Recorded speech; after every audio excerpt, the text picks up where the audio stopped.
Magandang araw. Itago niyo na lang po ako sa pangalang Kyle. Ako po ay 30 anyos. Binata at isang simpleng magbubukid lang sa aming lugar dito sa Negros Oriental. Ang kwento na ibabahagi ko ay tungkol sa asawa at biyanan naming kapitbahay na di umano'y napapabalitang aswang. Hindi ko naman kasi personal na nakitang nagbago po sila talaga ng anyo.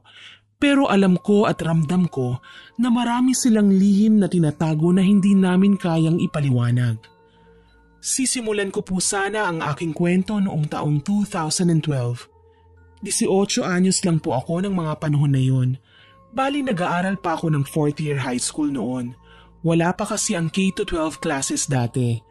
Alas 5 ang oras ng uwian namin mula sa eskwelahan. Marami kaming naglalakad pa uwi. Siyempre dahil bukid, hindi maiiwasan ang magsabay-sabay na para mas masaya.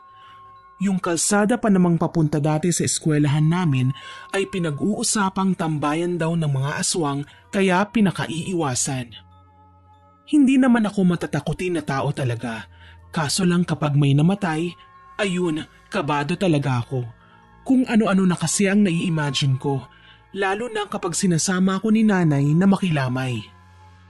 Bale sa tabi ng kalsada lang kami nakatira. Yung bahay namin ay gawa sa kawayan ng dingding at yero naman po ang bubong. Wala pa kaming kuryente noon dahil medyo stricto kapag nagpapakabit. Ang daming requirements na hinahanap. May gasera naman na nagsisilbing ilaw namin sa madilim na gabi. Nag-aaral ako ng lessons namin nung gabing yon nang marinig ang hagulgulan sa tapat ng bahay, kina Mang Waldo. Nagtataka ako kung ano bang posibleng nangyari. Bala ko pa nga sanang makiusisa kung hindi lang ba ako nagulat sa bigla ding pagsulpot ni nanay sa may pinto. Kyle, halika, samahan mo ko. Puntahan natin si paring Waldo. Namatay daw ang asawa niya. Wika sa akin ni nanay. Kaagad kong tiniklop ang notebook ko at itinabi ang ballpen. Mabilis alas 4 humawa kaagad ako sa damit ni nanay. Kahit binata na ako, hindi ko na maialis sa ugali ang pagiging clingy at malambing kay nanay. Palibhasa, ako ang bunso niyang anak. Nauna na pala si tatay sa tahanan ng aming kapitbahay. Nagulat ako kasi nag-iiyakan sina Grace at Dindo na mga anak ni Mang Waldo. Sa may kawayang sofa naman, nakahiga ang bangkay ng nanay nila. May iilan ding malapit na kaanak doon. Mukhang naunang tawagan ni na Grace kanina. Kami naman kasi ay nasa tapat lang kaya imposible talagang hindi namin malalaman kaagad kung may komosyon sa kanilang bahay. Ang sabi ni Mang Waldo, inatake raw sa puso si Aling Nita. Nadatnan na nga lang nilang nakahandusay ang ginang sa banyo eh. May sugat din sa ulo na malamang yun ang dahilan ng ikinamatay nito. Nakisilip ako sa bangkay at nakita ko parang malambot ito, parang hindi patay. O namamalikmata lang ba ako nang mapansing may onas o katiting ng dahon ng saging na dumikit sa kanyang balat habang pinaglalamayan? Mapera ang mag-anak ni Mang Waldo kaya mabilis na naasikaso ang burol ni Aling Nita. Mga 3 araw lang siyang nanatili sa bahay nila at ipinalibing na kaagad. Pero hindi ko akalaing dito na ako makakapansin ng mga kakaibang bagay na bilang isang butihing kapitbahay ay hindi ko na sana dapat pa binibigyang pansin. Madalas kong makita si Mang Waldo na kumakain sa labas ng kanilang bahay. Ang mesang kainan kasi nila ay nasa bakuran lang, tsaka may ilaw naman sila kaya maliwanag talaga. Sina Grace at Dindo ay hindi na naglalagi sa bahay nila simula nung namatay ang nanay nila. Balita ko, hindi nila kasundo si Mang Waldo. Likas akong mausisa kaya hindi ko na kailangan pang magtanong. Nakakapagmasid ako. Umakyat ako sa ikalawang palapag ng bahay namin at nakumpirma ngang karne ang nilalantakan ni Mang Waldo. Malalaking hiwa ng karne. May dinuguan, may prito na atay at nakakadiri lang talagang langhapin dahil hindi man lang siya gumagamit ng bawang. As in malansang-malansang amoy na nakakarating sa aking kinaroroonan. Alam ko naman kasi na hindi ko na ito dapat pang pinakikialaman pero nariyan kasi yung kutob sa ikabuturan ng pagkatao ko na para bang may mali sa kanyang ginagawa. Minsan, naikwento ko kay nanay ang mga napansin ko. Nay, parang may kakaiba dyan sa kapitbahay natin. Parang ang weirdo lang niya. Palagi ko siyang nakikitang kumakain ng karne na siya lang mag-isa. Hindi naman sila nagkatay. Hindi ko din nakitang bumili ng karne sa tindahan. Pinandilatan niya ako ng mga mata at pinagalitan. Ikaw anak ha, kalalaki mong tao, tsismoso ka. Huwag mo nang uulitin yan kung ayaw mong mapabarangay. Tungayaw sa akin ni nanay. Napakamot na lang ako ng ulo ng mga panahong yun. Pero kung dati na pala akong nakakapansin, hindi ko lang lubos akalain ang ganong pangyayari ay mauulit na naman makalipas ang 3 taon. 21 anyos na ako nang maikasal na naman si Mang Waldo sa kanyang ikalawang asawa na pangalanan na lamang nating Lucy. Dalaga si Lucy kahit may edad na, mabait at may magandang trabaho. Isa siyang teacher sa isang public school sa aming bayan. Palangiti, mabait at magalang. Namatsyagan ko ang lahat ng yun, lalo na nung ikasal sila ni Mang Waldo nung lumipat na sila ng nanay niya sa bahay ng lalaki. Nagsama sila bilang isang pamilya, kaso lang hindi sila biniyayaan ng anak.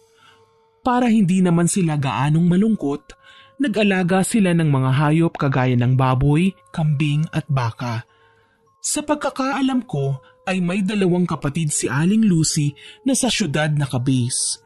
Nagpupunta ang mga ito kina Mang Waldo tuwing may okasyon. Pinaka naintriga lang talaga ako nung umuwi ako mula sa taniman namin ng mais at maringgan sila na nagtatalo. Unang pagkakataong naranasan ko na may nakaaway si Mang Waldo dahil nga hindi nila ugali na mag-ingay at hindi sila sanay sa iskandalo. Dala ng may pagkatsismoso din ako, pinakinggan ko ang kanilang pagtatalo. Hindi nila ako napansin na lumibot sa mayayabong tanim nilang tubo. Sa pinagtataguan ko, mas malinaw kong naririnig ang kanilang pinagtatalunan.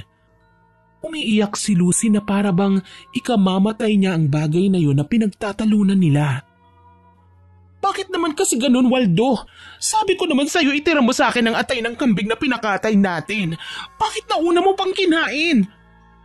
Inis na wika ni Aling Lucy na sinagot naman kaagad ni Mang Waldo. Sumisinghot-singhot ang babae at mukhang nagpupunas na ng luha. Pambihira, para atay lang ng kambing nakikipagtalo ka sa akin. May iba pa namang partirya na. May puso, may dugo. Ganting sumbat naman ni Waldo. Humikbi na lang si Aling Lucy na binagsak ang pinupunasang plato. Hindi ko alam nung mga panahong yon kung ano ba ang dapat kong maramdaman. Laman loob lang naman kasi ang pinagtatalunan nila. Kung tutuusin, maliit na bagay lang yun na pilit nilang pinalalaki. Kaya naman hindi na din ako nagtagal pa sa pakikinig. Kaagad na akong umalis, lalo na't natatanaw ko si Aling Pasing na nanay ni Aling Lucy na pauwi na rin galing sa taniman nila ng mga gulay. Pagkapasok ko sa bahay, kinausap ko si nanay. Sinabi ko sa kanya ang mga narinig ko. Umiling siya at nagkomento na wag ko na lang daw pansinin. Sa muli kong pagsilip sa bintana, nagulat ako na parang bati na naman sila kasi magkaangkas na sa motor at mukhang aalis. Hindi na sila nakauwi nung gabing yon kaya naisip ko na baka sa syudad sila natulog dahil may bahay din naman doon si Mang Waldo.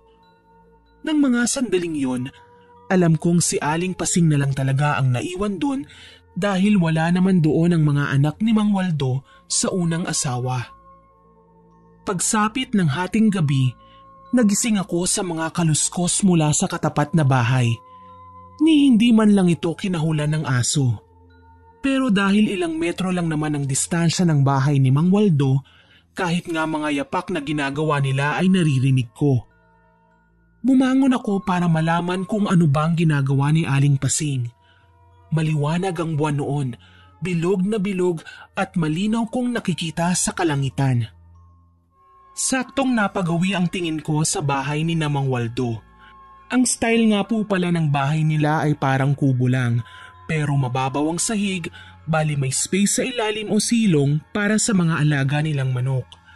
Sa may hagdan, Nakita ko si Aling Pasing. Nakadungaw doon sa ilalim. Napakunot noo ako.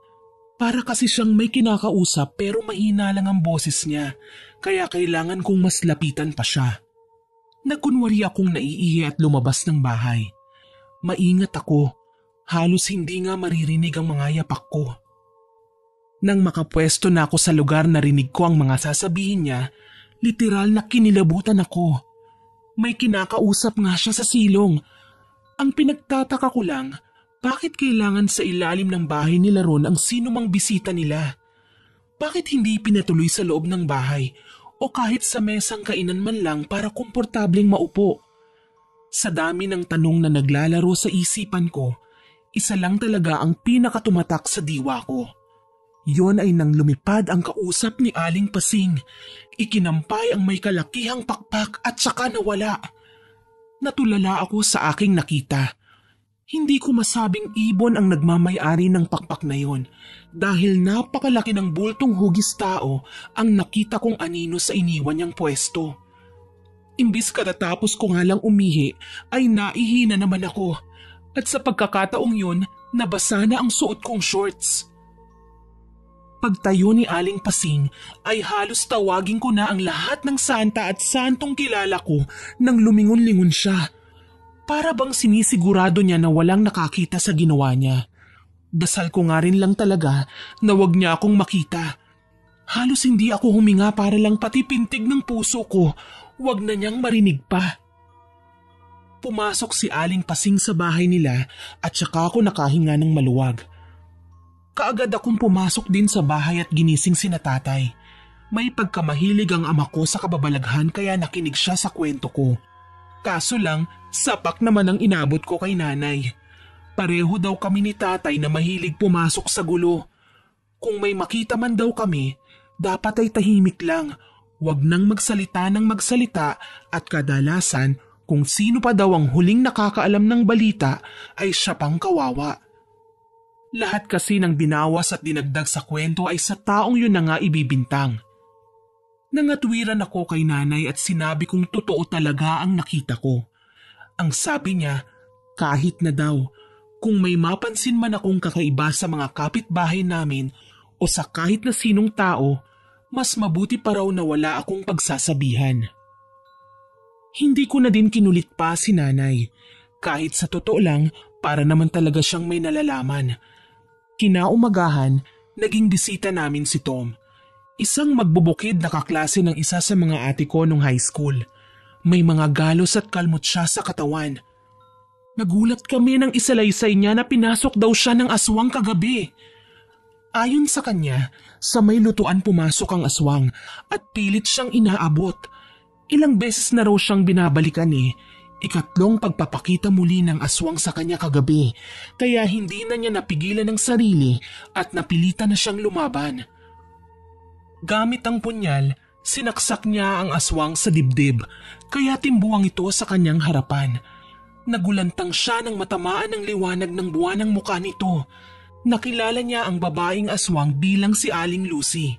Balak na daw pala siyang tapusin ito, kaya inunahan na niya. Sugatan ng aswang ng lisanin ng bahay nila. Hindi kami makapaniwala sa aming mga nalaman. Parang imposibleng maging aswang si Aling Lucy. Sa bait nito at galang, ni hindi nga ito makabasag ng pinggan. At dahil malilate na ako, nagpaalam na ako sa kanila na pupunta na sa paaralan. Paalis na ako papuntang eskwelahan nang mamataan ko si Aling Pasing na paalis na ng bahay nila. Parang tutungo na naman siya sa taniman ng gulay, kaya naisip kong pumuslit sa may bakuran nila para lang silipin kung ano ba ang meron sa silong. Malapit na ako nang may marinig akong ingay ng kung anong nilalang sa ilalim ng sahig nila. Parang tunog ng ibon na parang atungal. Sigurado ko, atungal ng sigbin ang narinig kong nasa ilalim ng bahay nila. Ang mga tinatawag na sigbin ay kawangis ng kangaroo na alaga ng mga aswang. Palaging nakatuwad ang mga ito at pabaligtad kung tumingin sa tao. Hindi ko na napagtakhan kung meron sa bahay nila ang ganong klaseng nilalang dahil nakatambak ang uling at kalabasa sa tabi-tabi na alam kong kinakain ng nilalang na ito. Sila ang naghahanap ng mabibiktima bago nila ito ipaatake sa amo nilang aswang. Sinubukan kong tumawid pa sa privacy ng pamilya dahil naniniwala ako na wala naman talaga sila doon. Kaya ganun na lamang ang pagkataranta ko nang marinig ko ang pagtawag sa akin ni Aling Pasing. Animoy nahihintakutan. "Boy, teka, trespassing na yung ginagawa mo ah. Bakit ka pumasok dyan?" Sunod-sunod pa nitong wika kaya hilaw akong napangisi sabay hanap ng rason na pwede kong idahilan.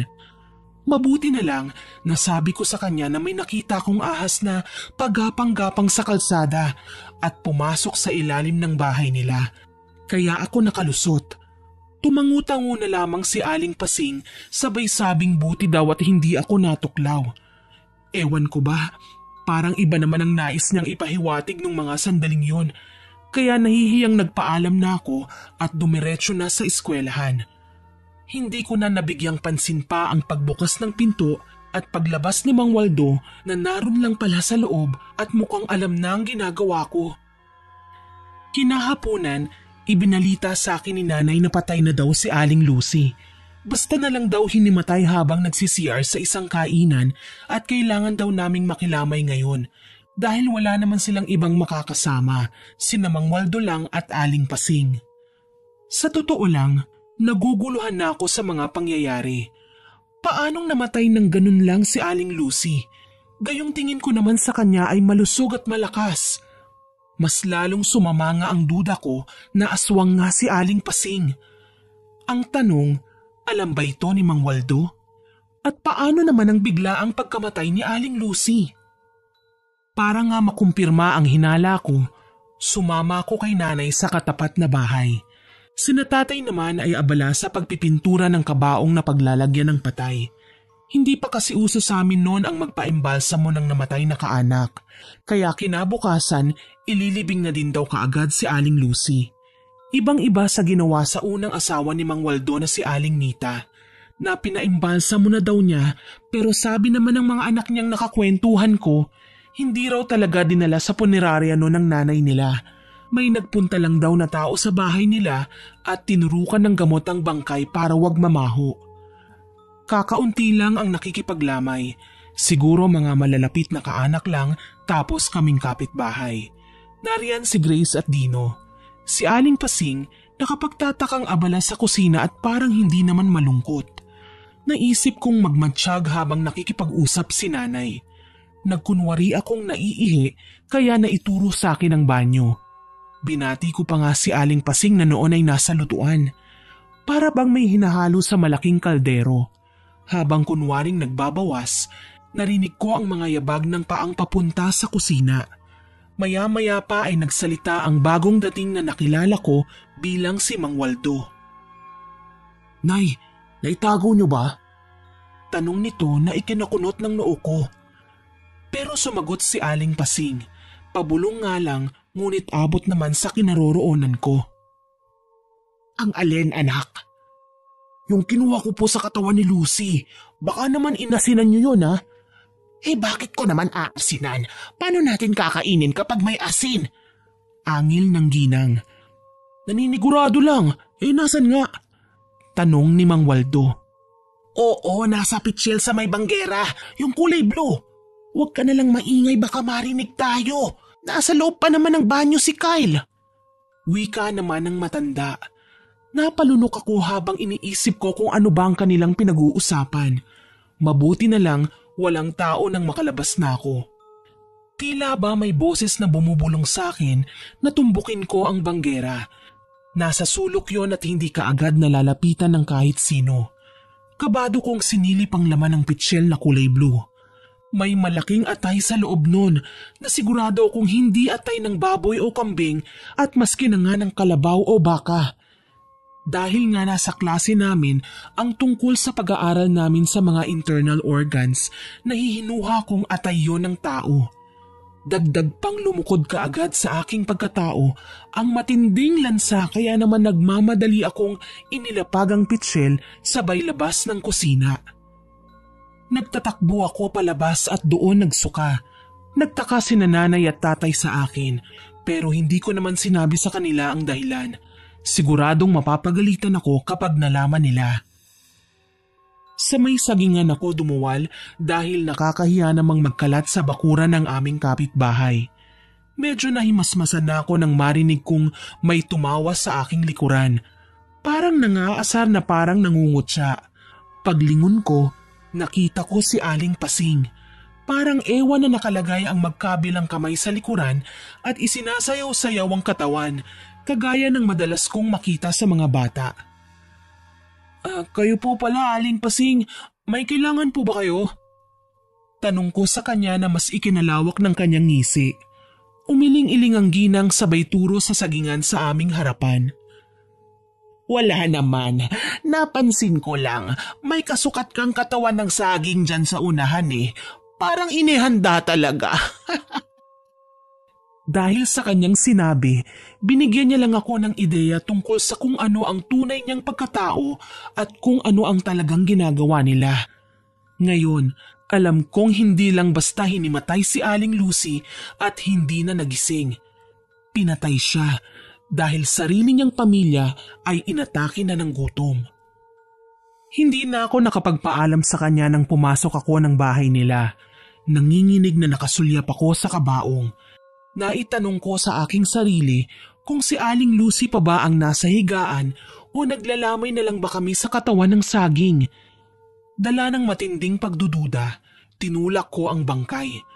Nagulat ako nang gumulong-gulong ang bangkay kahit na dapat ay naninigas na ito, malamig at mabigat. Mabuti na lang din na abutan ako ni nanay. Literal na kinurot niya ako sa singit at hinila ako palayo sa kama. Kyle, lintik kang bata ka. Ano bang ginagawa mo? Mapapalayas tayo dyan sa ginagawa mo eh. Pinata ka na. Para ka pa ding isip bata. Pati ba naman sa bahay ng iba ay ipapahiya mo ko? Nanggagalaiti nitong wika. Mabuti na lang talaga walang nakakita sa ginawa ko. Pero hindi ko man nasilayan ang lagim na isinasagawang lamay ni Aling Lucy, isa lang ang natitiyak ko. Hindi na nga si Aling Lucy ang pinaglalamayan namin. Bago pa man may makarinig, pinauwi na ako ni nanay. Natatakot ako sa aking natuklasan, kaya nakipagmatigasan ako na uuwi lang ako kung sasama siya o si tatay. Tsaka hindi ko sila pwedeng iwanan sa bahay ng magbiyan ng aswang. Kinabukasan nga, nailibing na kaagad si Aling Lucy. Walang umiiyak o nalulungkot, parang naglibing lang sila ng aso. Nagmamadali pa ngang umuwi pagkatapos ng pagsesemento ng puntod. Hindi na din napamisahan ang kawawang ginang dahil nga hindi naman sila Katoliko. Wala akong ibang ginawa kundi ang matyaga ng magbiyanan kahit sa bahay nila. Kagaya ng nangyari nung namatay ang unang asawa ni Mang Waldo, nakita ko na naman siyang may kinakain, malalaking hiwa ng karne. Hindi ko naman nabalitaan na nagpakatay sila katulad ng madalas na ginagawa nila. Hindi ko din nakita na kumakain ng malalaking hiwa ng karne ang lalaki sa ibang okasyon, pero bakit napaka-timing naman yata ng pagkain niya ng ganun? Hindi naman siguro nila kinatay si Aling Lucy, na sana talaga wag na wag nilang gagawin kahit wala na ito. Hindi ko pa naman makakalimutan ang sinabi ni Aling Pasing na may kasukat akong katawan ng saging sa likod ng bahay nila. Wag na wag siyang magkakamaling saktan o galawin man lang ako. Kinumpronta ko si nanay kahit ilang beses na niya akong napagsabihan. Sa bandang huli, napilitan siyang magtapat na usap-usapan daw sa bayan ang pagiging aswang ng magbiyanan. Ang totoo niyan, hindi pa man na ikakasal sina Aling Lucy at Mang Waldo ay aswang na daw talaga si Mang Waldo at ito pa ang pinagdududahang pumatay sa asawa nito. Si Aling Pasing naman, kinatatakutan din sa kanilang bayan dahil sa taglay nitong reputasyon na isa daw mangkukulam pero kumakain din ng mga laman loob. Kaya para mailayo daw ako sa kapahamakan, mas maigi nang iwasan ko na lamang ang nasabing mag-anak. Lumipas ang 3 buwan, wala na akong napapansing kakaiba sa kapitbahay. Naging busy na din ako sa pag-aasikaso ng aming mga project sa eskwelahan. Nagkataong umuwi si Ate Connie dahil birthday ko noon. Isinama niya ang mga pamangkin ko, sina Jel na 12 anyos at Kira na 8 anyos. Malilikot ang mga bata at palaging may kinakalikot kaya hindi masaway-saway ni ate. Dahil nga tradisyon na sa aming probinsya ang magtsikahan ng walang humpay tuwing nagkikita-kita ang mag-anak, nautusan ako ni ate na bantayan ang aking mga pamangkin. Silang dalawa ni nanay ay parang magkumaring ang tagal na hindi nagkita kaya hindi maawat yung mga bibig sa kasasalita. Wala akong choice noon kundi sundan ang dalawang bulinggit. Hindi nila kabisado ang bukid at baka kung saan sila makarating. Mamaya si Aling Pasing o Mang Waldo pa ang makakita sa kanila, naloko na talaga. Binabantayan ko lang sila sa may kalsada habang naglalaro ng tinda-tindahan. Mga tuyong dahon yung ginagawa nilang pera, tapos mga basura ng binili naming mga biskwit, lata at noodles ang kunwaring paninda nila. Nagbabasa ako noon ng libro nang maulinigan ko ang boses ni Aling Pasing kaya napaangat ako ng tingin. Kinakausap niya ang mga bata. Hilaw akong napangisi sabay kamot sa aking ulo at sumabat na nga ako sa kanilang usapan. Aling Pasing, mga pamangking ko ho yan. Wika ko na ikinatango naman ng matanda. Natutuwa lang ako, iho. Ang tataba kasi ng mga pamangkin mo. Wika nito kaya napamulagat ako. Kahit matanda na si Aling Pasing, nagulat talaga ako nang masaway ko siya. Sinabi ko na wag niyang pinupuri at pinagmamasdan ang mga pamangkin ko dahil baka mabati. Alam kong wala na siyang ibang sinabi pero nagulat ako nang umatungal ng iyak si Kira kaya napilitan akong tumayo at kinarga siya. Dinala ko papasok sa loob sabay tawag kay Jel na pumasok na din kaagad. Kinagabihan, nilagnat ng todo si Kira. Nagkagulo kaming lahat dahil nagkumbulsyon ng bata at hindi naman alam ni Ate Connie ang gagawin. Aniya, bigla naman daw ang pagkakalagnat ni Kira. Tapos may itinuturo daw itong kung ano sa bubong kaya ganun na lang ang pagkataranta ni ate. Sabi niya, ganito din daw ang nangyari sa pinsan ni Aling Lucy sa syudad na kapitbahay nila. Nilagnat ng husto si Aling Emma matapos kausapin ni Aling Lucy. Matapos ang usapang yun, nagwala na raw ang dalaga. Palagi nitong isinisigaw na nakita niya raw na nag-transform ang pinsan niyang si Lucy at naging aswang.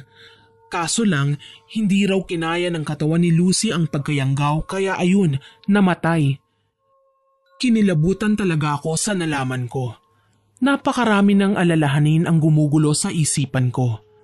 Pero nang mga sandaling yun, galit na si tatay. Hawak ang itak, lumabas siya ng bahay at hinamon ng aswang. Wala naman kaming kasiguraduhan kung sinong aswang ba ang gumagambala kay Kira. Pero hindi naman kami papayag na saktan niya ang kung sino man sa mga pamangking ko. Kumuha ko ng asin at sinundan si tatay. Nagulat na lang ako nang maabutang may dumadaluhong nasa kanya. Isang nilalang na may malaking katawan at maitim na balat. May mahahabang kuko at magulong buhok. Kahit sa dilim, nakikita ko ng malinaw ang nanlilisik na pula niyang mga mata. Marahil yun na nga ang aswang. Pasigaw akong lumapit at sinaboy ang asin na hawak ko. Umatungal ang aswang pero hindi yun sapat. Parang ang nangaasar lang ang aswang at hindi man lang nasaktan. Nataranta ako nang makitang sinakal niya si tatay. Hindi ko alam kung ano ang nakain ko at pinangalanan ko ang aswang. Ang sabi ko, Aling Pasing, magkapit-bahay tayo. Wala naman sanang traiduran. At binitiwan ng aswang ang tatay ko. Umangil ang aswang at ako naman ang kanyang binueltahan na hindi naman siya nagtagumpay. Sa halip, nagawa kong gumulong ng daluhungin niya ako. Kaso lang, dahil mas malakas nga sa akin ang aswang, nagawa niya akong kalmutin. Hindi nagustuhan ni tatay ang nangyari sa akin, kaya kaagad niya akong tinulungan. Ilang beses niya ding hinampas ng itak ang aswang na nakakagulat lang dahil hindi man lang ito tinatablan. Ang kapal ng balat ng hayop na to! Angil ni tatay at kinuha ang kanyang langis na sabi ay pangontra daw sa mga aswang. Binuhos niya ito sa mukha ng nilalang kaya napasigaw ito. Nakita ko nang umalis ang aswang para sana tumakas. Kaso lang, may isa na namang dumating at pinuntiryang kalabanin ang umatake sa amin. Base sa nakikita kong bulto ng katawan nito ay isang lalaki ang aswang ang dumating. Para kaming nakakita ng palabas sa telebisyon ng tila ba mga hayop na nagbubungguan ng mga aswang at nag-uungulan. Kahit na pareho silang nakakatakot, alam kong ipinagtatanggol kami ng aswang na bagong dating. Umatras kami kaagad at nag-impake. Walang naiwan sa bahay nang magdesisyon kaming dalhin sa albularyo si Kira. Iniwan namin ang dalawang aswang na nagpapatayan at halos hindi na kinilala ang isa't isa.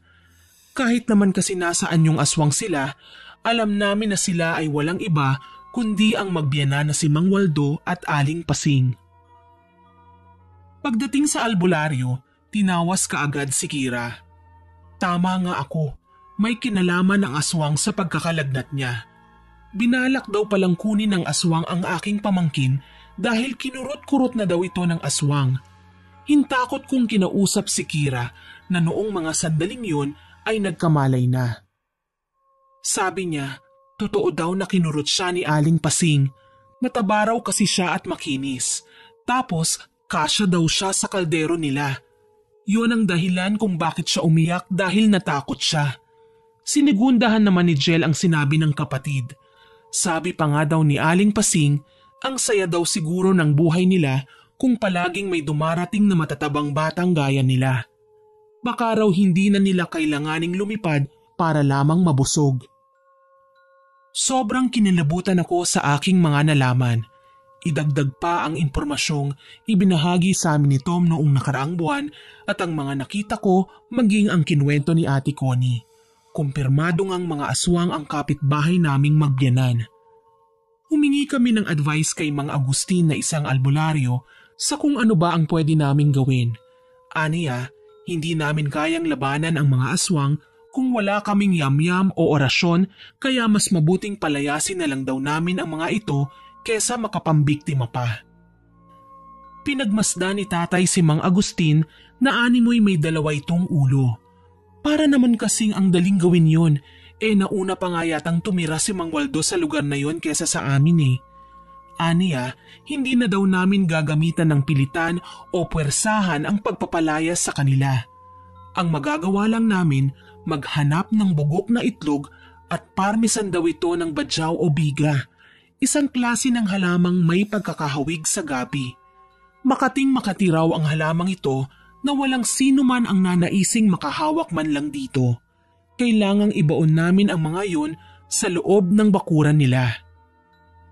Kapag naisagawa na namin ang lahat ng maayos, subukan lang daw naming makiramdam at totohanan daw ang gagawing pag-alis ng dalawa sa kanilang tinitirhan. Gumaling din naman kalaunan si Kira at nakauwi na sila Ate Connie sa syudad. Kami na lang ulit ni nanay at tatay ang naiwan sa bahay. Hindi naman namin magawa ang sinabi ng albularyo, lalo na't hindi na rin naman nila kami pinapakialaman. Sa katunayan, halatang iniiwasan kami ng dalawa. Kapag tinitignan ko naman ay nahihiya at kaagad na nagtatago saan man sila makasiksik para makapagtago lamang. Parang wala na ding rason kung papakialaman namin sila, gayong mukhang patas na din naman kami pagdating sa gantihan. Yung asin at langis na binuhos namin sa mukha ni Aling Pasing, nakikita ko sa kanyang itsura. Para siyang napaso sa kumukulong tubig. Buti na din sa kanya yun. Yan ang napapala ng mga aswang na masyadong masiba na pati mga kapitbahay ay hindi na kinikilala. Pero nakakagulat lang ang mga nangyari ng sumunod na mga buwan. Sunod-sunod ang namamatay sa aming lugar. Walang maipaliwanag na dahilan. Kesyo na stroke lang daw at inatake sa puso. Itong latest na namatay, sumakit lang ang tiyan. Pero kapag napapadalaw na kami sa mga lamay, lahat po sila ay may kwento. Kesyo nakipag-usap pa ang mga biktima kahit sino kina Aling Pasing at Mang Waldo bago pumanaw ang mga ito.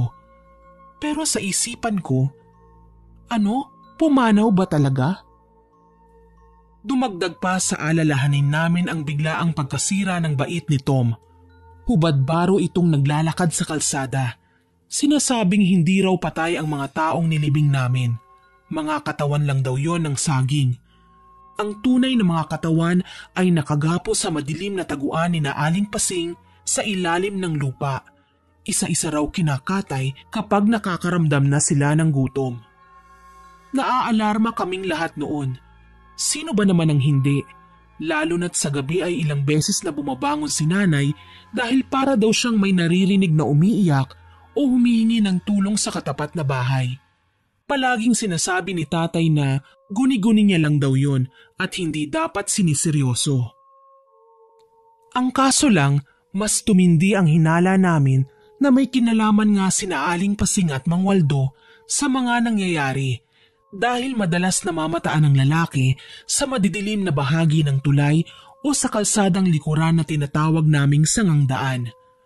Palagi siyang may dalang blade at itak.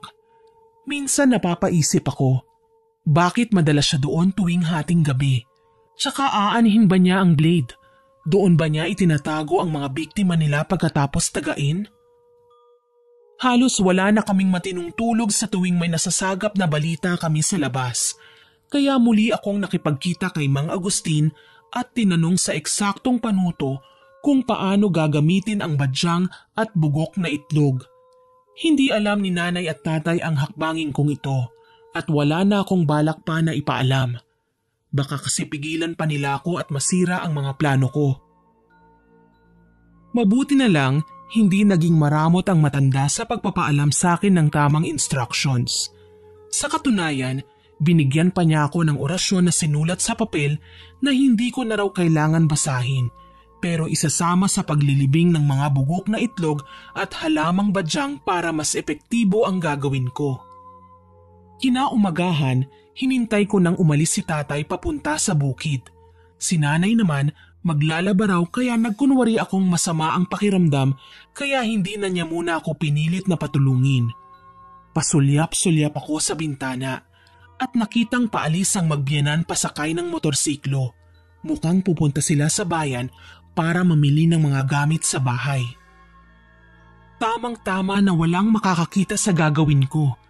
Sa dami ng chismis na nakarating sa amin na si Mang Waldo raw at Aling Pasing na lang ang nagkatuluyan, walang masasagwa pa sa kaalaman namin na sila ay kumakain ng tao at pareho silang nagkasundo na piliin ang maging aswang.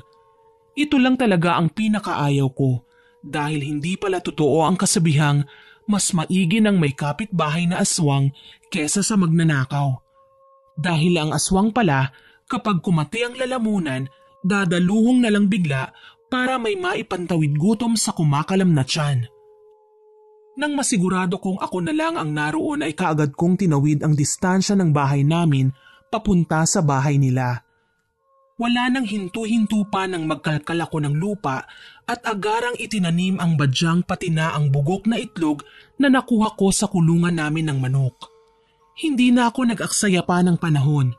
Mabilisan ko pa itong tinakpan tsaka ako nagmamadaling tumalon patawid sa aming bahay. Kinakabahan at pawisan akong nakahinga ng maluwag. Akala ko talaga mahuhuli na ako. Pero napagtanto kong mukha pala akong magnanakaw sa ginagawa ko. Kinahapunan, kampante akong nakapwesto sa balkonahin namin habang umiinom ng kape. Nakita kong dumating na ang magbiyanan. Saktong kalalapit lang din ni nanay sa akin. Siya man ay nagtataka na makitang balisa ang dalawa habang palakad-lakad sa bakuran. Parang may hinahanap. Napangisi ako. Ang nailibing kong bugok na itlog ang hinahanap nila. Yun ang alam ko. Pero nakahalo ito sa mga halaman nila kaya hindi nila yun mabunot kaagad. Nagdududang tumingin sa akin si nanay. Tinanong niya ako kung may kinalaman ba ako sa nangyayari pero ngumisi lang ako. Si tatay na alam na ang nangyari ay nakipag-apiran na lang sa akin sabay sabing napakatapang ko raw para gawin ang sinabi sa akin ng albularyo. Lumipas ang 2 araw, inalok ni Mang Waldo sa isang kakilala niya ang lupain niya kasama ang bahay. Nagkaroon kaagad ng bilihan at umalis sila nang hindi man lang nagpapaalam. Marahil hindi na talaga nila magawang magtagal sa bahay nila dahil sa pangangati at pagkalanghap ng mabahong amoy ng bugok na itlog. Huling balita namin, nasa kabilang bayan nakahanap ng bagong pangkabuhayan si Mang Waldo. Dasal namin wag na sana silang mambiktima pa at itigil na nila ang pang-aaswang. Hanggang dito na lamang po. Maraming salamat sa pakikinig at more power po sa inyong channel. Ito naman po ang ating ikalawang kwento. Magandang araw po. Ako si Elena, 34 anyos, isang tindera ng isda dito sa aming lugar sa Bai City. Isa po akong byuda. Ang kwentong ibabahagi ko po sa inyo ay nangyari noong 3 taon na po ang nakakaraan. Bali ang trabaho ng aking yumaong asawa ay tricycle driver po.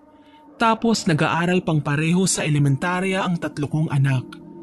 Maayos naman ang buhay namin kahit minsan may mga pagkakataong talagang nasasaid ang budget namin sa pang-araw-araw. Ito ang dahilan kung bakit kailangan naming kumayod. Dahil maraming gastusin sa eskwelahan kahit elementarya pa lamang. Maraming projects at kung ano-ano pang expenses na kailangang pagkagastahan sa bahay at personal na pangangailangan. Kasama ko sa pagtitinda ang aking nanay na itago na lang natin sa pangalang Aling Danya, 59 anyos, biyuda at nakatira na din sa aming bahay. Aminado po ako na kahit pa noong pagkatapos ng kasal namin ng aking asawang si Banjo ay hindi na talaga sila magkasundo ni nanay. Madalas silang magbangayan at magparinigan, lalo na't itong nanay ko ay hindi talaga papatalo sa debatehan at paangasan ng katwiran.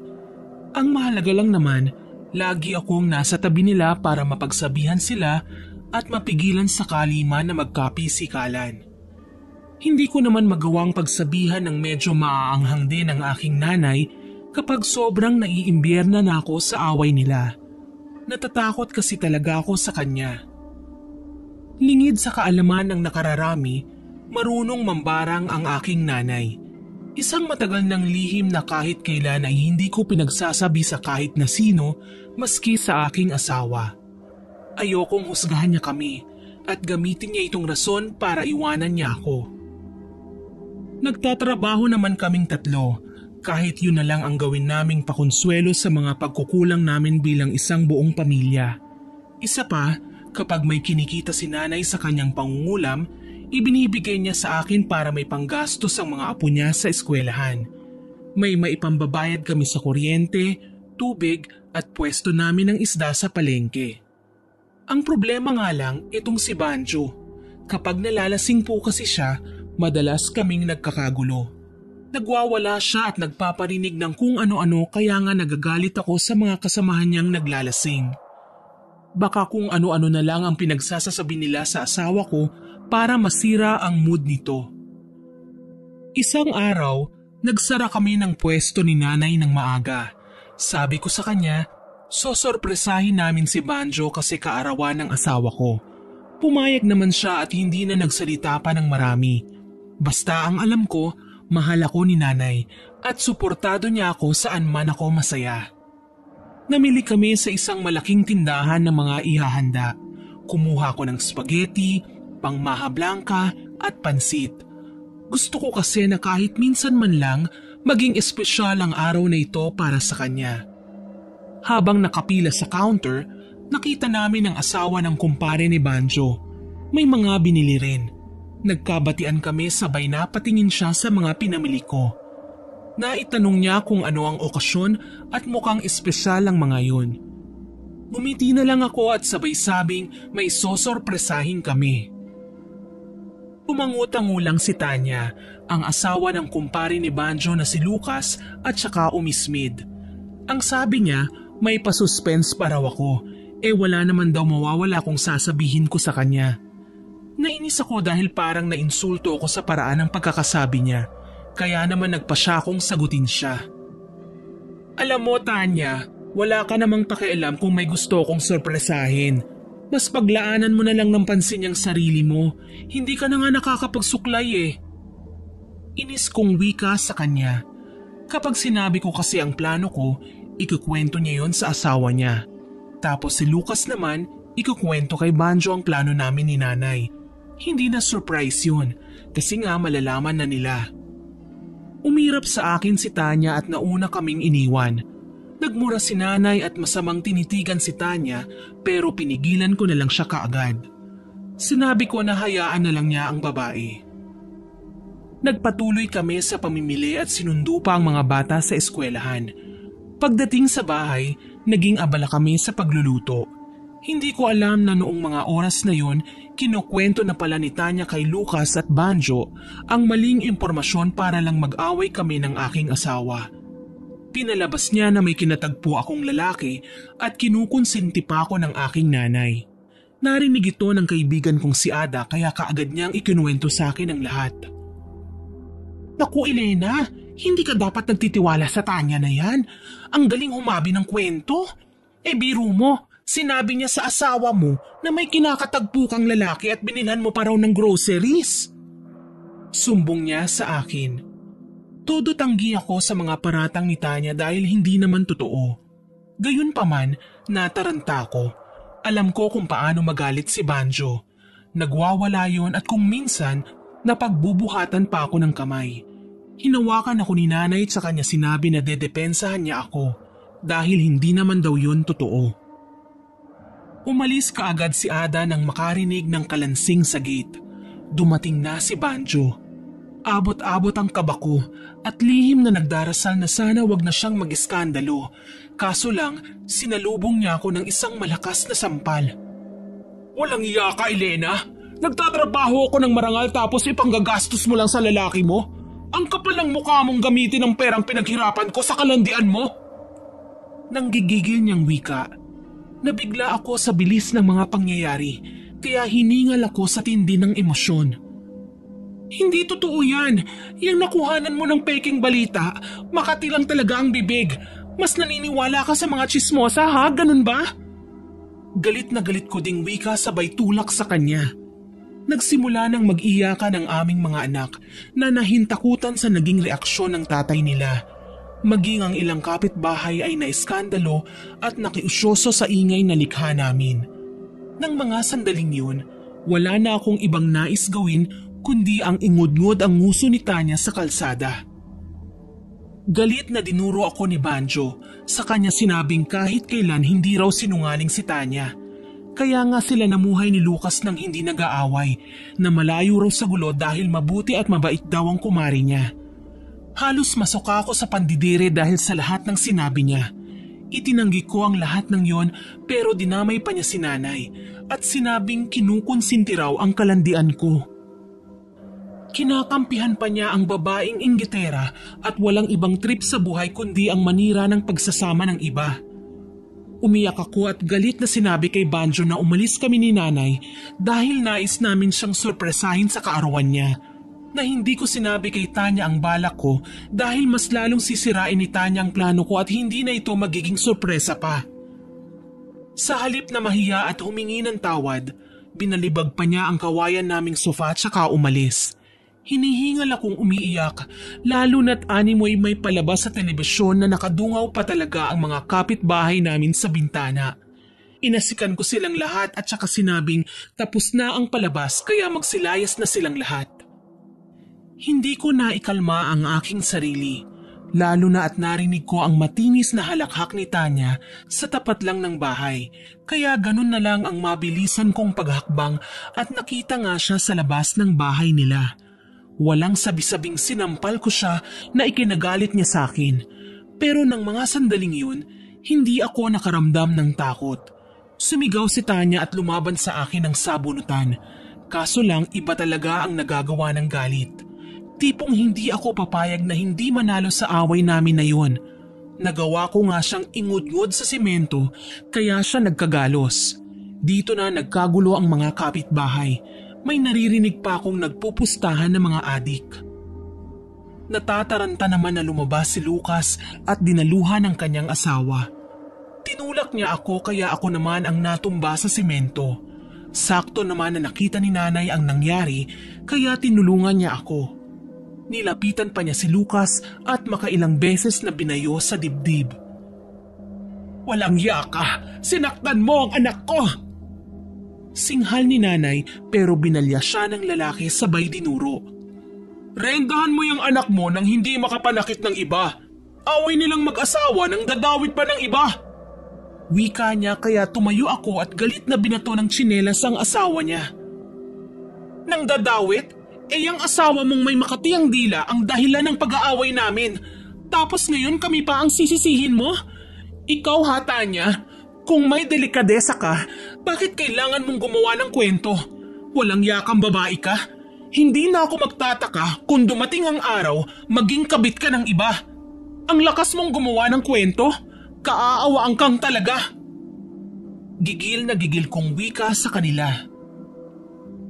Hinila na ako ni nanay noon at pinagpepiestahan na raw kami ng mga tao.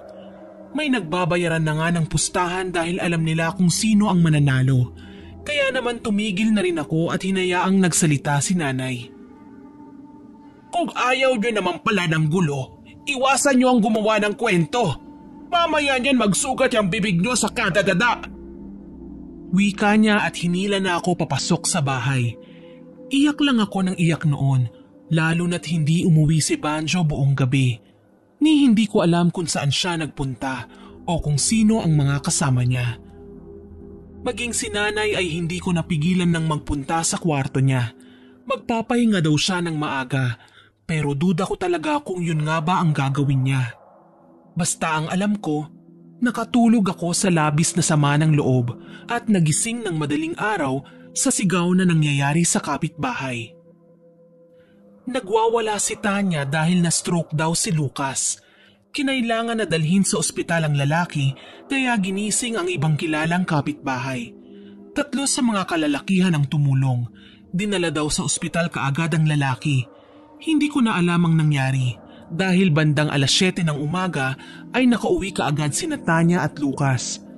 Ayon sa nasagap kong balita, hindi raw pwedeng i-confine sa ospital si Lucas dahil walang findings ang doktor. Base sa check-up na ginawa sa kanya, ay wala namang kakaiba sa kanya. Ito ang dahilan kung bakit pinauwi sila. Hindi makapagsalita si Lucas. Namagaraw ang dila nito ayon kay Ada na pasimpleng tsismosa din naman. Natawa ko kahit papano. Nasabi ko pa, buti nga sa kanila. Sabi naman ni Ada na instant karma daw ang mga itsusera kong kapitbahay. Hindi na nga ako nagsalita noon. Pero alam ko naman na si nanay ang may kagagawan nun. Kaso lang, hindi ko kaagad na pagtanto na ang ginawa niyang pagkulam kay Lucas ay wala na palang bawian. Makalipas ang 1 linggo, malaki na ang ipinagbago ni Lucas. Ang dating malusog at maskuladong katawan nito, naging butot balat na. Nanlalaki din ang mga mata at halos lumuwa pa. Ang mas nakakadiri pa, nagsusugat ang labi nito na parang matutuklap na. Hindi ako kailanman nakadalaw kina Tanya dahil hindi kami okay. Pero yung asawa kong si Banjo, halos araw-araw sa bahay ng kumpare niya. Palaging minomonitor ang kalagayan ng kaibigan. Ewan ko nga lang ba kung si Lucas talaga ang inaaligid-aligiran niya. Baka kasi dahilan lang niya yun para makalapit kay Tanya. Grabe kung ipagtanggol niya ang babae na yun. Nakakaselos. Para kasing nanlalamig na siya sa akin itong mga nakaraang araw. Kapag tinatanong ko naman siya, lagi niyang sinasabi na wag ko raw siyang pag-iisipan ng masama. Wala daw siyang ginagawang ikasisira ng pamilya namin. Nagtiwala din naman ako sa sinabi niyang yon. Palagi kong nakikita na paalis-alis si Tanya at pumupunta sa albularyo. Hindi na daw kayang gamutin ng doktor ang kanyang karamdaman kaya hindi ako nakatiis at nilapitan ko sila. Pwede ko bang makita ang bibig mo, Lucas? Mahinahon kong tanong sa kanya. Pumayag ang lalaki at nahihiyang ngumiti sa akin. Para bang nagsisisi siya sa ginawa niyang pagkonsinti sa asawa niya at sa pagtulak sa akin. Nagpapasalamat na lang din ako na hindi bayolente ng mga sandaling yon si Tanya. Kinausap niya ako ng maayos. Sinabi ang findings ng doktor nitong nakaraang check-up uli nila. Cancer daw ang sakit ng lalaki, dala ng walang tigil nitong paninigarilyo. Nahindik kasi ko nang makitang buhay pa nga si Lucas ay nabubutas na ang kabilang pisngi niya at nakikita ko na ng malinaw ang buto sa bungo niya. Nangangamoy malansa din ang lalaki. Naaagnas at may nana sa butas na tinatakpan niya. Napaatras ako. Maging ang dila niya ay tinubuan ng mga ugat.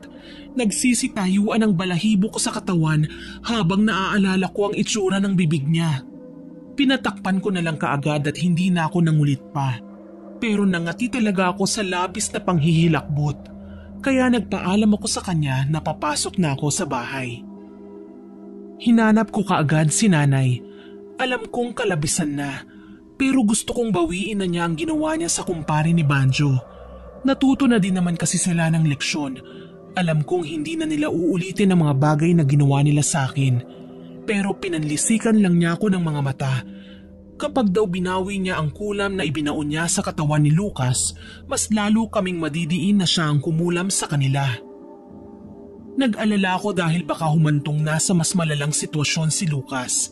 Naaawa na din ako sa kanila.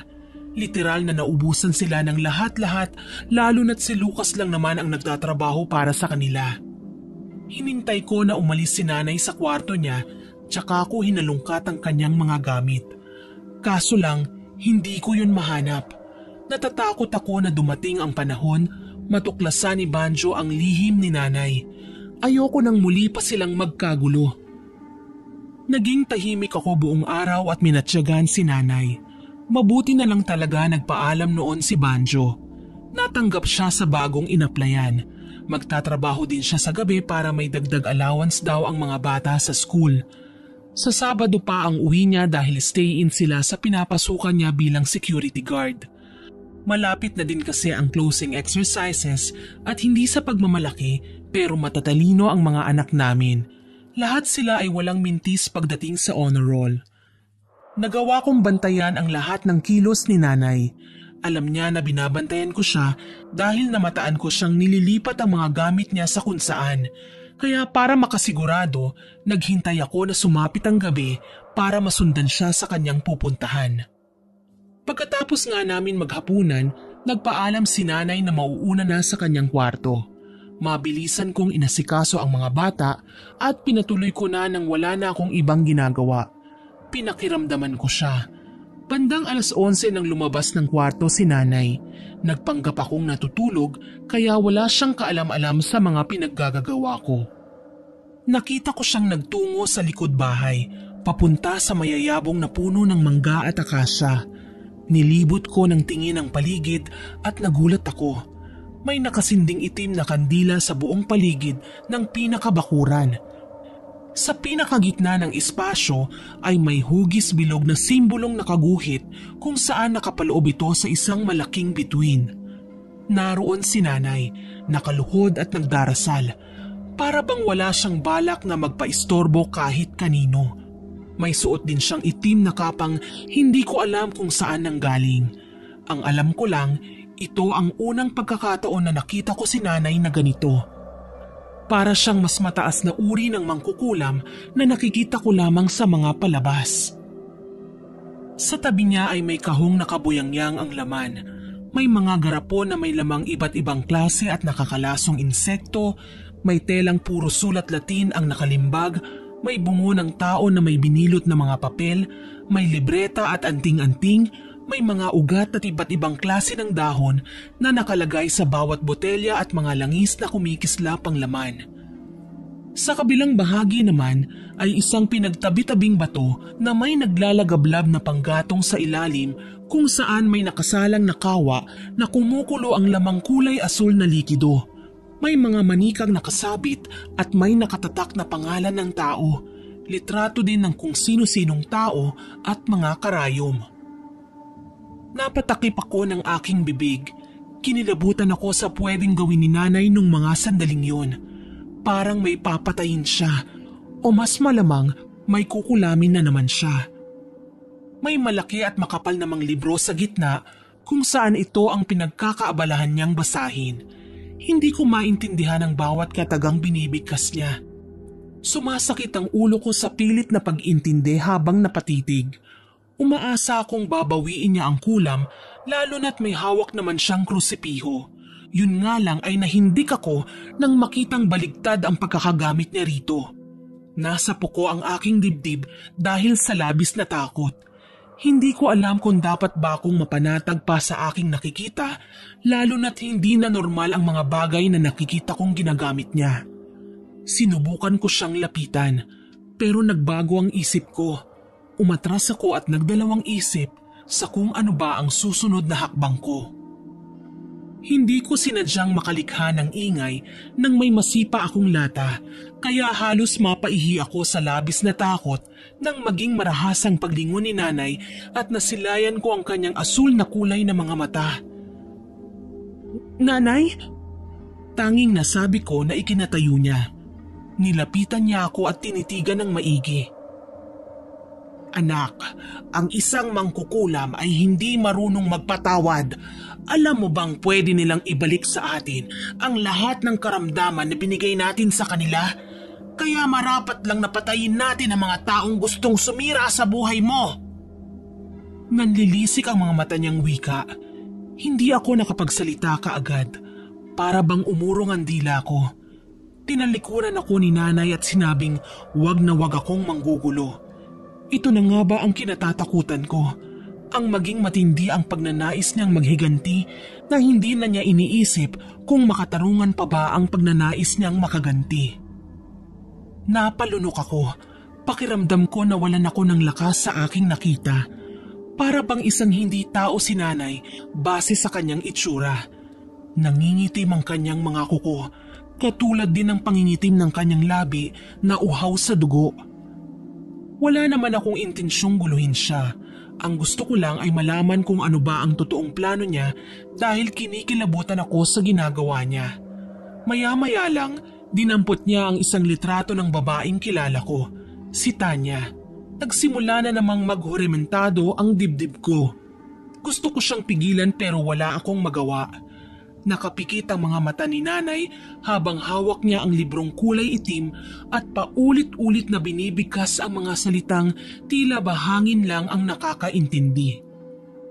Mas lalong nanlamig ang aking buong katawan. Naramdaman ko ang pamamasa ng aking suot na pantulog. Palatandaang napaihi na nga ako sa labis na takot. Napaantanda ako habang naririnig ang paulit-ulit niyang pag-usal ng mga banyagang salita hanggang sa marinig ko ang banayad na ihip ng hangin. Mula sa mahina hanggang palakas ng palakas, nangangalit habang iwinawasiwas ang bawat sanga ng malalaking punong nagsisilbing hamog niya sa maliwanag na buwan. Sinamaan niya ako ng tingin. "Huwag kang magdasal, tonta! Hindi umaabot dito ang kapangyarihan ng Panginoon ko!" Anya sa boses lalaki. Kinilabutan ako sa paraan ng pagkakasabi niya. Muli na naman siyang umusal ng ritual. Bawat kataga ay nagdala ng kakaibang kilabot na nagpatindig ng aking balahibo. Napansin kong dumilim ang paligid ng takpa ng makakapal na ulap ang liwanag na dapat sana ay hatid ng bilog na buwan. Kasabay nun, namatay at muling nagsindi ang mga kandila kahit wala namang gumagalaw.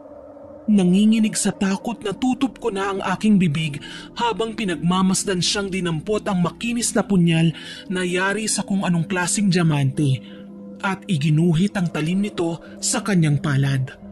Napapikit ako ng mariin nang makitang pumatak ang kulay pulang likido sa litrato at librong magkatabi. Sa pagkakataong ito, hindi lang si Lucas ang binigyan niya ng karamdaman, pati na si Tanya. Nagkagulo nga kinabukasan sa aming kalye kagaya ng inaasahan. Nagising kami na may mga tumubong butlig sa katawan ni Tanya. Mas masahol pa sa nakuhang karamdaman ni Lucas. Ang kanyang braso at hita ay nagsugat-sugat at halos hindi na makitaan ng matinong balat. "Tulungan niyo ako!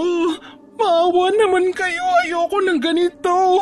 May nararamdaman na nga ang asawa ko, pati ba naman ako magkakaroon din ng ganito?" Umiiyak niyang wika kaya hindi ko maiwasang aluin siya kahit na alam kong hindi ko dapat ginagawa. "Tahan na, Tanya. Walang may gustong mangyari niyan sa'yo. Kung gusto mo, tutulungan kita." Sabi ko subalit tinulak lang ako ng babae. Itigil mo na nga ang kaplastikan mo, pwede?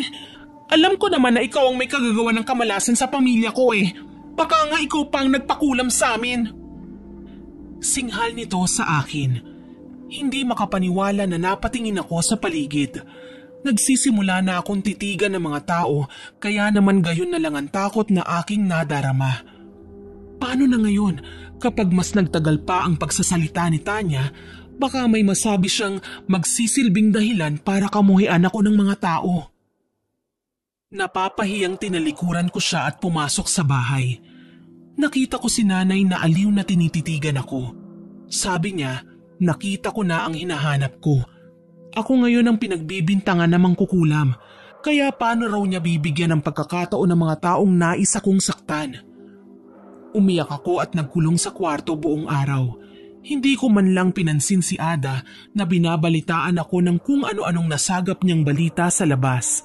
Kesyo daw nakita niya si Tanya na nagnanaknak na ang buong katawan sa dami ng nana. Nalalanghap na raw ng maraming tao ang lansa mula buo niyang katawan at nilalangaw na din siya kapag nakatambay sa labas. Kinikilabutan pa nga raw si Ada kapag napapatingin sa bawat sugat niyang may lumalabas na nana sa bawat pigha.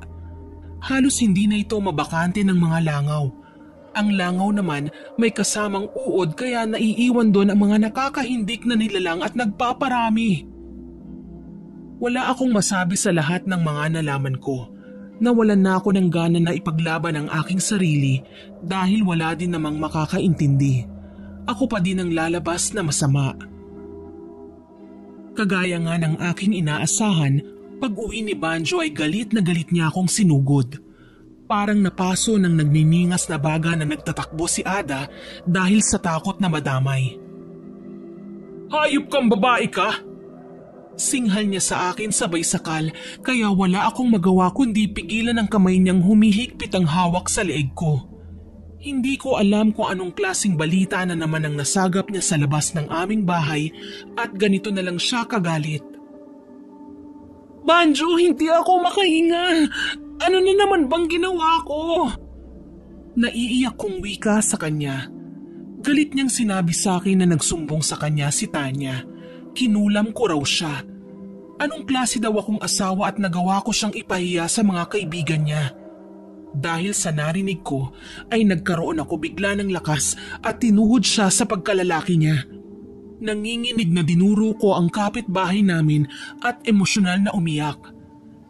Diyan ka magaling sa pagkampi mo sa kanila. Paano naman ako, Banjo?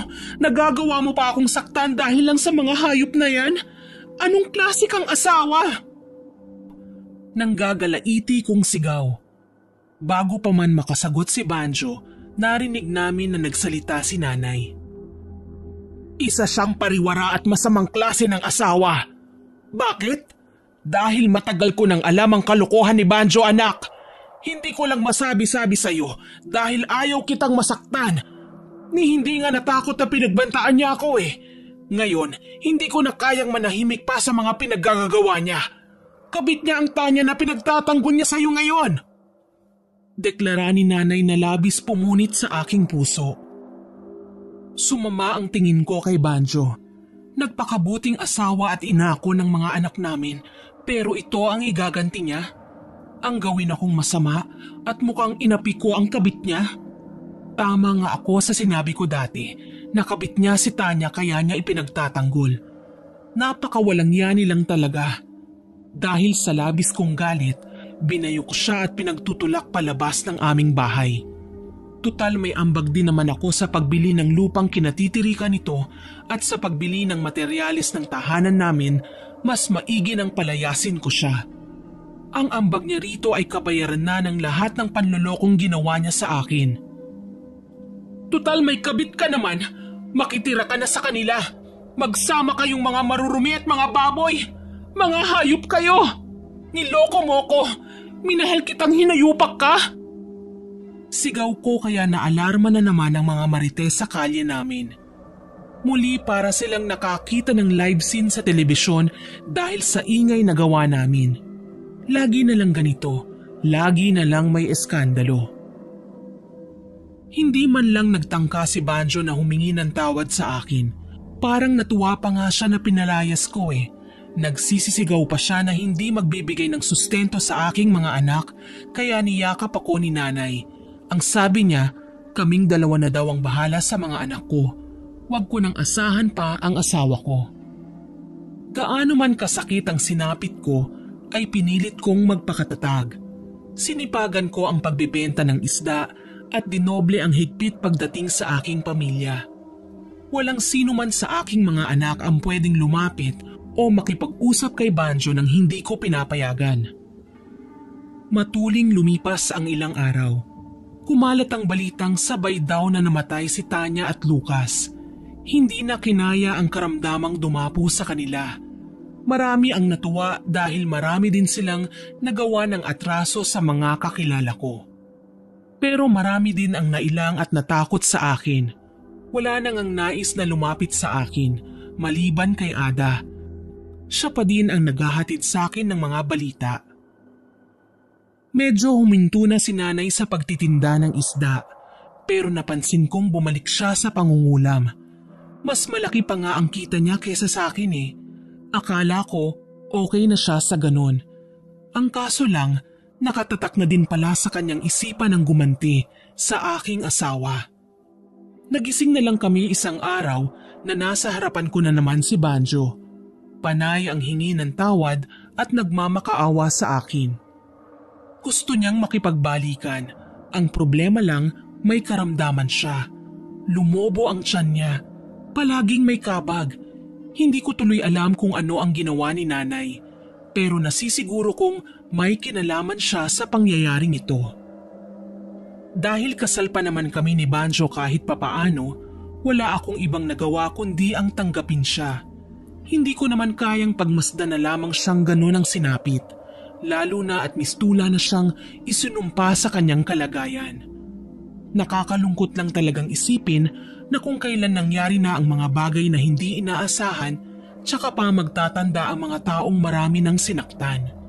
Tsaka pa nila naisip na may mga bagay talaga sa mundo na hindi na nila kayang kontrolin pa, katulad ng kulam. Kasi kung wala silang kinatatakutan, hindi sila magbabago ng ganito. Masakit para sa akin ang sinapit ng pamilya namin, pero anong magagawa ko? Ito na yata ang nakaguhit sa aming kapalaran. Ayun nga lang, isa sa mga nagdurusa ay ang mga anak ko. Umuwi sila sa bahay ng hapong yon na umiiyak, nagtatanong, kinukutsa raw sila ng eskwelahan, dala ng may mga kaklase silang kapitbahay din namin. Pinag-uusapan raw sila ng mga mangkukulam. Tapos, iniiwasan na daw sila ng mga kalaro nila sa takot na baka mapagdiskitahan daw nila ang mga ito. Sa totoo lang, nasasaktan ako para sa mga anak ko. Hindi sila dapat ang nagsasuffer. Hindi sila ang dapat na nahihirapan. Pero anong magagawa ko? Nangyari na ang nangyari. Siguro naman may magagawa pa ako para ayusin ang mga bagay-bagay. Sinubukan kong dalhin sa albularyo ang aking asawa. Humingi ng kahit na anong advice para sa ikagagaling niya. Nakakatatlong albularyo na nga akong nalapitan pero iling lamang ang tangi nilang nagagawa. Malakas daw ang mambabarang na kumanti sa aking asawa. Kung magagawa ko lang daw na mapalambot ang puso niya, baka may pag-asa pa. Hindi ko alam kung ano ba ang tumatakbo sa isipan ni nanay dahil ilang beses ko na siyang nakitang gigil na gigil sa kanyang ginagawa. Para bang natutuwa pa siya. Muli akong naghalungkat sa silid ni nanay nang minsang umalis siya. Marami akong nakitang bagay na hindi na dapat tinatago doon dahil nga nagpupunta sa loob ang mga anak namin. May mga pangalan at litrato ng taong kailangan niyang pahirapan. May mga listahan ng mga taong papatayin na talaga sa tulong ng kulam. May mga taong nakadepende ang matatanggap na kulam ayon sa kasalanan. Nabaghan ako. Hindi ito ang pinangarap kong buhay namin ng pamilya ko. Kaya naman sobrang nasasaktan ako sa mga nangyayari.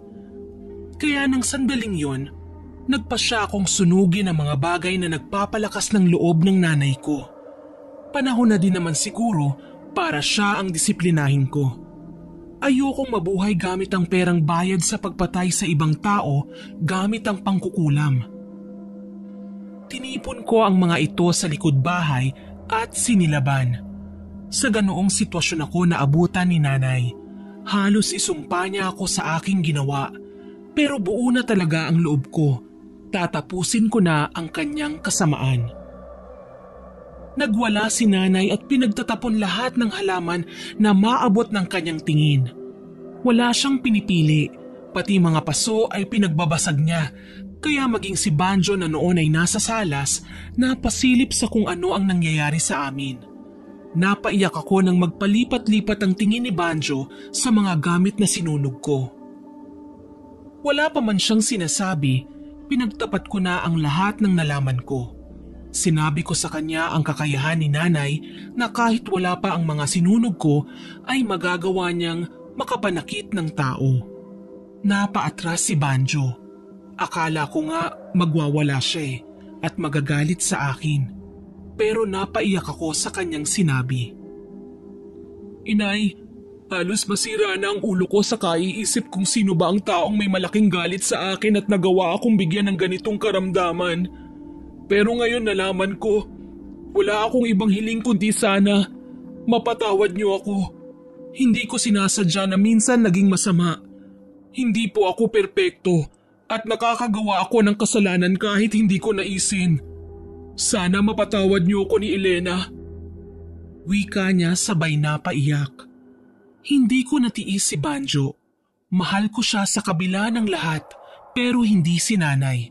Pinanlisikan niya lang kami ng mga mata, sabay sabing hindi raw libre ang kanyang kapatawaran. Mas lalong hindi ako sang-ayon sa kanyang ginawa.